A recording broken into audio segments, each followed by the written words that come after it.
Hello viewers, welcome to my channel J's English Concern. Let us start our lessons in writing.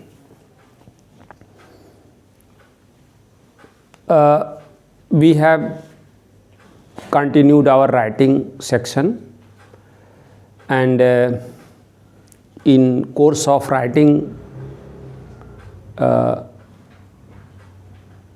short writing task, we have discussed notice and paragraph, especially keeping in view of the demand of the children, those who were just studying in junior and senior classes, especially high school, intermediate and 6th, 7th, 8th. So अब हम प्रयास करेंगे कि ये जो writing task है उसको continue करते हुए एक लॉन्ग राइटिंग टास्क जो बहुत डिमांडेड है, बहुत ज़्यादा इसकी आवश्यकता है, वर्तमान में परीक्षाएं होने वाली हैं बच्चों की, तो निश्चित तौर पर इसकी आवश्यकता बहुत ज़्यादा है बच्चों को कि समझे थोड़ा सा कि आज हम लोग लेटर राइटिंग पर चर्चा करेंगे। पहले हम उसका डेफिनेशन देखेंगे और सारी चीज़ें देखेंगे, उसके बाद हम चलेंगे कि किस तरह से एक लिखने का हम तरीका बताएंगे कि कहाँ क्या कौन कौन सा पार्ट कैसे रखा जाए पेज पर, ये भी सब चीज़ें हम डिस्कस करेंगे। आज हम मतलब कंप्लीट इंफॉर्मेशन अबाउट लेटर हम देंगे। देखिए, when we talk of letter in general we refer to ABC जब हम, but when we talk of letter in writing we talk of communication message sent to our close ones, friends, relatives, acquaintances, office bearers and business partners। तो इसी को हम कैसे जो मतलब simple समझिए कि इसको हम कैसे परिभाषित कर सकते हैं, शब्दबद्ध कर सकते हैं कि लेटर्स क्या है। जैसे हमने यहाँ देख लिया, लेटर लिख दिया, फिर उसके बाद डेफिनेशन क्या है। It is a long composition that involves writing of more than 100 words. It is a communication, यहाँ पर हमने A नहीं लिखा है। It is a communication or a kind of communication. It is a communication done on pages in words to our close ones. देखिए, to our close ones, friends, acquaintances, office bearers and business partners. तो अब यहाँ से हमने देखा कि definition ये complete हुआ।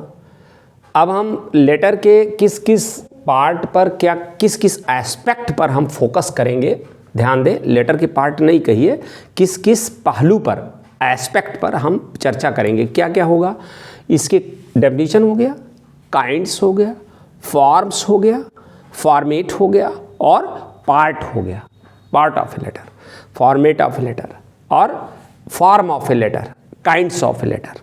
तो अब डेफिनेशन में हमने ये पूरा इस तरह से आपको दिखा दिया या लिख दिया। अगर आप इसको जूम करके चाहेंगे तो बहुत अच्छे से देख लेंगे कि इसकी परिभाषा क्या है। अब काइंड्स में देखें तो काइंड्स में तीन तरह से broadly we broadly categorize the letters into 3 categories: personal, informal, private या unofficial letters।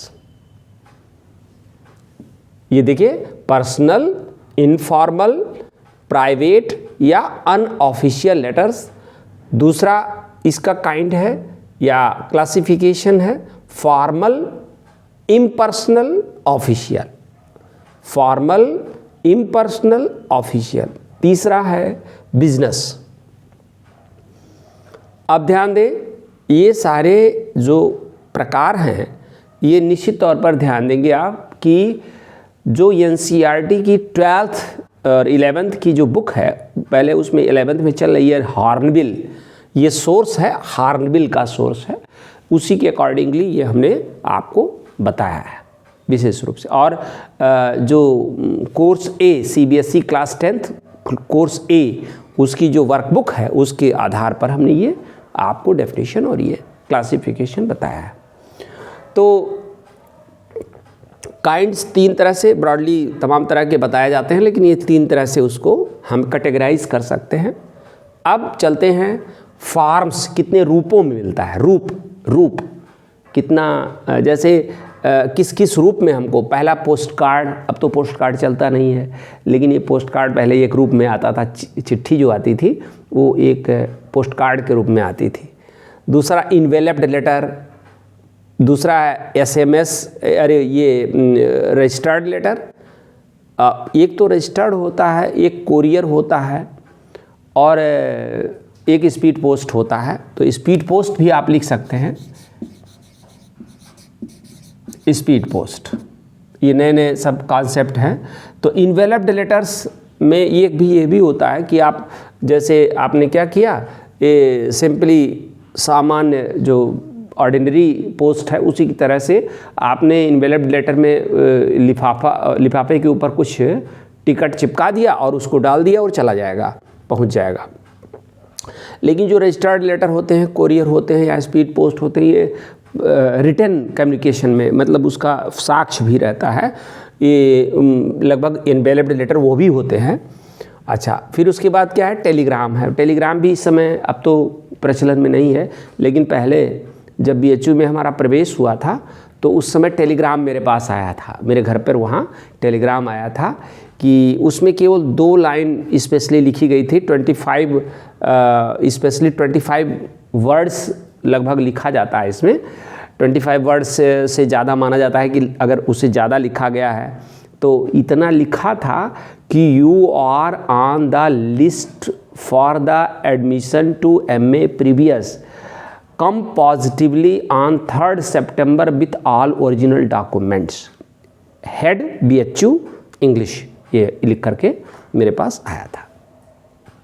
एक line, you are on the, है ना, admission list for the admission to the, ऐसे करके आया था। और दूसरी लाइन थी कि please come positively on 3rd September with all original documents. ये इतना पूरा कंप्लीट यही लिख करके टेलीग्राम, इस तरह से यह भी एक रूप है। इतना छोटा सा पतला सा आया था, ऐसे प्रिंट होकर के, ऐसे बस इतना ही वहाँ पर लिखा हुआ आया था। और ये फैक्स है, ईमेल है, ईमेल और फैक्स तो अभी भी चल रहा है। और एयरमेल्स है, एयरमेल्स भी जो विदेशों से एयरमेल्स आते हैं। और इनलैंड लेटर्स, अंतर्देशीय पत्र, जो विशेष रूप से जब हमारा ये central institute of English and foreign languages में हुआ तो तब तक मैं देखा इनलैंड लेटर्स से हम लोगों को कम्युनिकेशन किया गया था। वो गज़ब का वो आया था, एक ऐसे रहता था, उसको मतलब एक लगभग इतना बड़ा पन्ना होता था, उसको फोल्ड करके ऊपर पूरा वो लिख दिया जाता था पता, तो वो इनलैंड लेटर्स कहलाता था। और एक बैरन लेटर था जिसमें ये ऐसा होता था, ये बैरन लेटर्स जो है अब तो नहीं चल रहे हैं, लेकिन बैरन लेटर्स में ये होता था, ये पेज पर आप पूरा लिखिए और लिख करके, पता लिख करके उस जिसको रिसीव करना उसके पास डाल दीजिए, हाँ, और वो जो रिसीव करने वाला है वो उस पत्र को मतलब पैसा जो पैसा लगता है, टिकट का पैसा लगता है, वहाँ डाकिये को दे करके छुड़ा लेगा। बैरन लेटर उसको कहा जाता था। तो ये लगभग 7 तरह के जो रूपों में, यानी तरह के नहीं, रूपों में 7 रूपों में जो पत्र हैं, पत्रजात, ये देखे जाते हैं। अब अगला हम देखते हैं कि ये प्रारूप क्या है। अब तो ये रूप था, अब ये प्रारूप है। प्रारूप माने कि कितने प्रारूपों में लिखा जाता है, इसका प्रारूप लिखने का क्या है, कितने लिखने का तरीका क्या है। तो फॉर्मेट कितने हैं? 2 फॉर्मेट हैं। एक तो ओल्ड फॉर्मेट या ट्रेडिशनल फॉर्मेट, दूसरा मॉडर्न, न्यू या बॉक्स टाइप, इसमें ये नहीं लगाया है, बॉक्स टाइप या full block style, box type या फुल ब्लॉक स्टाइल। तो ये 2 विशेष रूप से ये इसके 2 फॉर्मेट हैं। ये प्रारूप, इसी प्रारूप में 2 प्रारूप में लिखे जाते हैं। तो प्रारूप हो गया, रूप हो गया, प्रकार हो गया। अब पार्ट देख लें, भाग देख लें, उसके कितने भाग हैं। एक पार्ट, अगर आप एक पत्र लिख रहे हैं तो उसमें कौन कौन से भाग होंगे। अब जैसे पार्ट के भाग, पहला भाग है कि सेंडर्स नेम और एड्रेस आप रखें, दूसरा डेट रखें, रिसीवर्स नेम एंड पोस्ट या और एड्रेस रखे, सब्जेक्ट लिखे, सैल्यूटेशन लिखें, उसकी बॉडी हो, फिर उसके बाद क्लोजिंग लाइन हो और फिर सब्सक्रिप्शन हो और नेम और सिग्नेचर हो, लास्ट में नेम और signature, name and signature, name and signature होना चाहिए।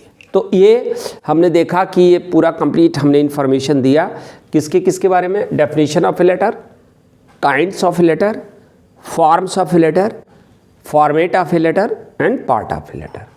अब हम लोग इसके बाद जो किस प्रारूप में लिखा जाता है लेटर, ये हम ट्रेडिशनल और बॉक्स फॉर्मेट दोनों का लिख करके यहाँ हम आपको दिखाएंगे कि किस तरह से लेटर लिखा जाता है। अब let us discuss about the format. विशेष रूप से इसी पर हमको फोकस करना चाहिए क्योंकि हमारे दैनिक जीवन में लेटर का बड़ा महत्व है और बार बार ये होता है कि कैसे लिखा जाए, कैसे लिखा जाए, कैसे लिखा जाए, इस पर बहुत ज़्यादा गहन मंथन होता है। तो एनसीईआरटी बुक्स और आईसीएसई की बुक और ये जो सीबीएसई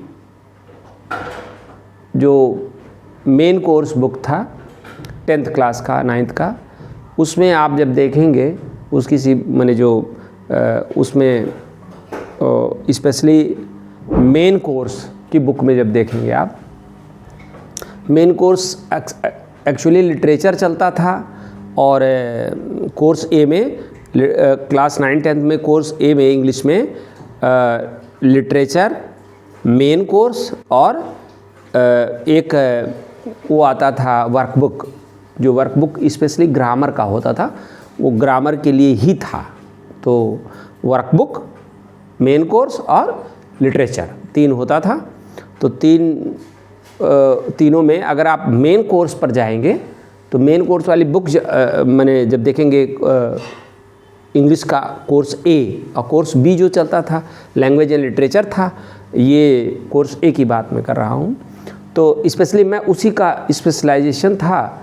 कभी कभी कोर्स बी तो बहुत पढ़ाया नहीं था, तो बहुत ज़्यादा उस पर हमारा कोई कमांड भी नहीं था, तो ए पर विशेष रूप से मैंने फोकस किया और 11th-12th तो बहुत दिन पढ़ाया। तो फ़िलहाल इन बुक्स को हमने लिया है रेफरेंस के लिए, अगर आप चाहेंगे तो देख सकते हैं। इसी बुक से ही विशेष रूप से ये रेफरेंस है क्योंकि इसी को ही डिट्टो माना जाता था और हर जगह कॉम्पिटिशन्स में भी इसी को ओके किया गया है।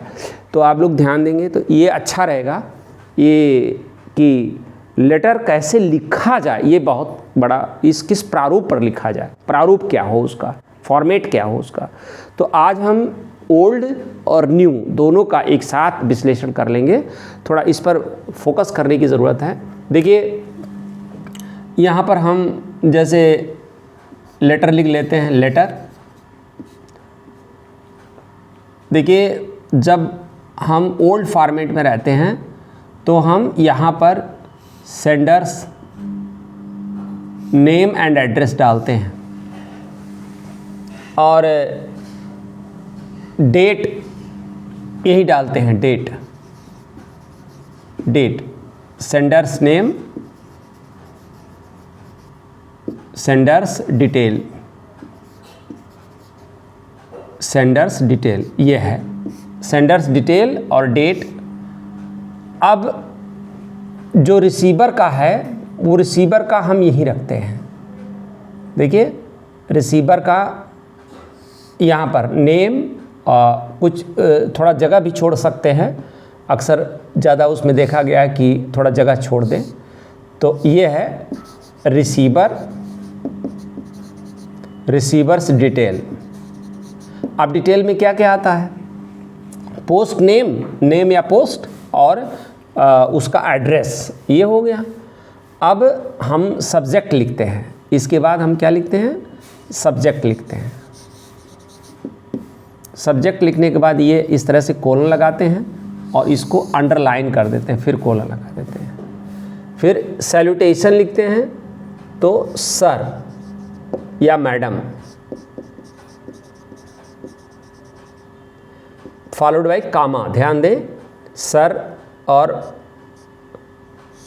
इस प्रकार से देखिए पहला पैराग्राफ जो हमारा प्रॉब्लम पैराग्राफ जिसको कहते हैं, it is called problem paragraph, ये इस तरह से होता है।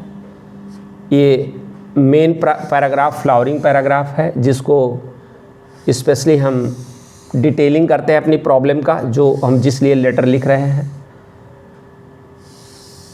बहुत आवश्यक है। और उसके बाद हम थर्ड पैराग्राफ डिमांड अपील या सजेशन, डिमांड अपील सजेशन, ये जैसे प्रॉब्लम हम अपना छोटे से शब्दों में रखते हैं, फिर उसका डिटेलिंग करते हैं, फिर यहाँ डिमांड, या देखिए ये जो छोटा सा पैराग्राफ है ये दूसरा पैराग्राफ है, ये पहला पैराग्राफ है, अर्थात पहला, दूसरा और तीसरा हैं, ये 3 पैराग्राफ हैं। बॉडी में 3 पैराग्राफ हैं। उसके बाद हम यहाँ पर लिख देते हैं थैंक्स, और यहाँ पर लिखते हैं yours faithfully followed by comma. Thanks के बाद कामा लगाना ना भूलें, योर्स फैथफुली। अब यहाँ योर्स पर कामा ना लगाएं, क्योंकि ये इसका तरीका नहीं है। बार बार ऐसे हम देख रहे हैं कि लोग उसमें लगा देते हैं। फिर यहाँ सिग्नेचर करें और यहाँ नेम लिखने के बाद ब्रैकेट में कर दें। आपने देखा कि ये ओल्ड फॉर्मेट है, जिसमें सेंडर का डिटेल इधर किया गया है और डेट इधर किया गया है। रिसीवर का थोड़ा इससे मार्जिन लाइन से थोड़ा हट करके आप लिख सकते हैं, और सब्जेक्ट यहाँ डाल दें, सैल्यूटेशन सर मैडम डालें। देखिए यहाँ पर जो ट्रेडिशनल फॉर्मेट है इसमें ऐसे, ये देखिए यहाँ पर मार्जिन लाइन है, यहाँ इतना छोड़ करके, ये जो मैंने बताया है कि पैराग्राफ जब लिखते हैं तो इतना छोड़ करके थोड़ा सा स्पेस, फिर यहाँ पर हम है ना, with due difference and humble submission I beg to state that, मतलब इस तरह से लिखें। फिर उसके बाद इसमें एक्सप्लेन करें। फिर इसमें I therefore request your good self to kindly, है ना, इस तरह से आप एक बहुत ही फॉर्मल वर्ड्स यूज़ करें और प्रयास करें कि इसी इतने में 1 लाइन में 2 लाइन में ही सिमट जाइए, और ये भी 1-2 लाइन में हो। ये 4, 6, 10 लाइन कर सकते हैं। थोड़ा बड़ा करें तो अच्छा रहेगा, इसमें पूरी डिटेलिंग कर दें जो प्रॉब्लम आपकी है। और उसके बाद थैंक्स और योर्स फैथफुली, योर्स सिंसियरली, इस तरह से लिख करके सिग्नेचर कर दें, नेम लिख दें। अब देखिए जो न्यू फॉर्मेट है, यहाँ हम लेटर लिखें। देखिए ये ज़्यादा अप्रिसिएबल है, उसके अपेक्षा ये ज़्यादा नंबर गेन करता है। ये सेंडर्स नेम, सेंडर्स डिटेल कहते हैं, डिटेल, ठीक है, नेम एंड एड्रेस, ठीक। यहाँ डेट लगभग 1 लाइन के बराबर छोड़ दें, फिर दूसरे लाइन में लिखें, ये डेट लिखें, और फिर उसके बाद रिसीवर का डिटेल लिखें, रिसीवर्स डिटेल, और फिर उसके बाद सब्जेक्ट लिखें। इसको मार्जिन लाइन से लिखें तो और अच्छा है। फिर कोलन लगा दें। देखिए इस मार्जिन लाइन से ही शुरुआत करें। सब्जेक्ट वर्ड यहाँ लिखें, सब्जेक्ट वर्ड लिखना पड़ेगा, सब्जेक्ट वर्ड लिखना पड़ेगा, सब्जेक्ट लिखने के बाद तब आप लिखेंगे। अब इसमें जब यही हिंदी में लिखा जाता है तो प्रेषक और सेवा में, प्रेषक सेवा में यहाँ लिखा जाता है। और ये स्पेशली हम फॉर्मल का बता रहे हैं, ये फॉर्मल के लिए ही विशेष रूप से हम अभी जो फॉर्मल बता रहे हैं, इसलिए क्योंकि फॉर्मल में जो आवश्यकता है हमारे जीवन में, हमारे डे टू डे लाइफ में, we are more concern with formal letters, we are more concern with formal letters. तो यहाँ पर हम फॉर्मल लेटर का ही विशेष जिक्र कर रहे हैं। तो उसके बाद हम यहाँ पर सैल्यूटेशन करेंगे, सर मैडम। और जो पहला पैराग्राफ हमारा होगा, देखिए मार्जिन लाइन से ही होकर के जाएगा। फिर उसके बाद मान लीजिए यहाँ वो लगा दिया। फिर देखिए थोड़ा हमने जगह छोड़ करके, एक लाइन के बराबर हमने जगह छोड़ दिया, और जगह छोड़ने के बाद हमने दूसरा पैराग्राफ शुरू किया। इस तरह से हम अपनी लाइन लिखते चले जाएंगे और 4-6 लाइनें लिखेंगे। उसके बाद फिर एक लाइन के बराबर जगह फिर छोड़ेंगे, और यहाँ पर क्लोजिंग जो बॉडी का पार्ट होगा, 3 पैराग्राफ है। देखिए ये 3 पैराग्राफ है, एक paragraph number 1, paragraph number 2, paragraph number 3, ये 3 पैराग्राफ हैं। फिर यहाँ क्लोजिंग लाइन में थैंक्स लिखेंगे, थैंक्स, और सब्सक्रिप्शन में योर्स फेथफुली, और फॉलोड बाय कामा। देखिए थैंक्स के बाद कामा, यहाँ सैल्यूटेशन के बाद कामा, और सब्सक्रिप्शन के बाद कामा, ये आवश्यक है। ये उसके बाद यहाँ पर सिग्नेचर करें,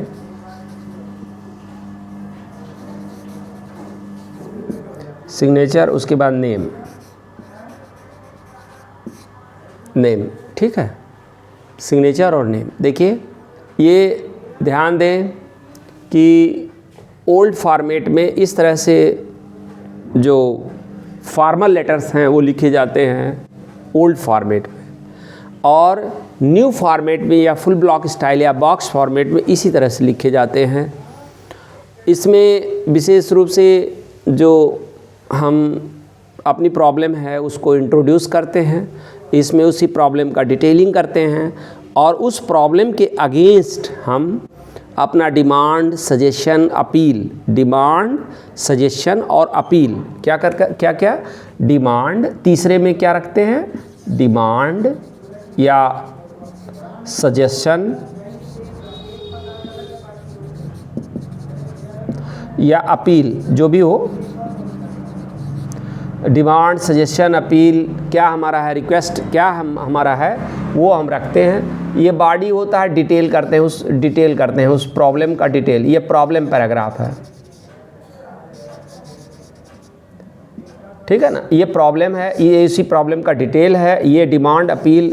और इसी तरह से इसमें भी आप देख सकते हैं कि जैसे ये जो पहला पैराग्राफ है, इसको कैसे शुरुआत करेंगे, with due deference I would like to state that. मान लीजिए एडिटर को लिखना है, हमको लिखना है, तो मैंने लिख दिया, यहाँ पर लिख दिया SN पांडे, 1217 आवास विकास कॉलोनी बस्ती, आवास विकास कॉलोनी बस्ती।